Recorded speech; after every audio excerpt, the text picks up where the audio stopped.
Now, there's a question about alcohol. Somebody says, is regular beer really liquid toast? How do you feel about beer and other alcohols? Okay, I think the interesting thing is here, I want to raise a concept that we haven't talked about yet, and that's the food insulin index. And in the same way that we can measure carbohydrates to see the spike effect they have on blood sugar, called the glycemic index, you can measure whole foods and measure their effect on insulin release.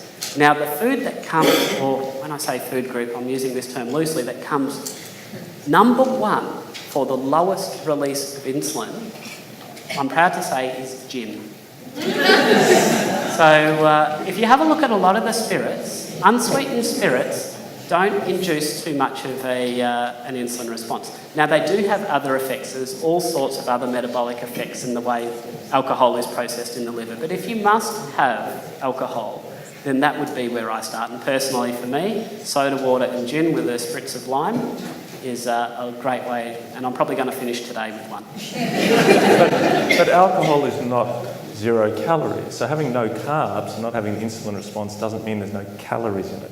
So again, it depends what your goal is. If you're massively trying to lose weight, having alcohol with the calories in it is not going to be your friend. So again, it's just all about what you're trying to achieve. Yeah, somebody's calculated that a standard glass of wine is equivalent to about 13 grams of carb. So if you're really trying to get down to 20 grams a day, the alcohol, as Paul has mentioned, is treated a little bit like fructose by the day. So yeah, the alcohol is a problem, and clearly anything with sugar in the alcohol, like brandy and dry or something like that, that's going to be worse. So if you want to get somewhere fast, I'd be staying away from the alcohol. As you get better and better, maybe a glass of wine, or on occasions more than that. But it's all part of the mix, and I guess we've all got to decide what our treat is and what we want to do.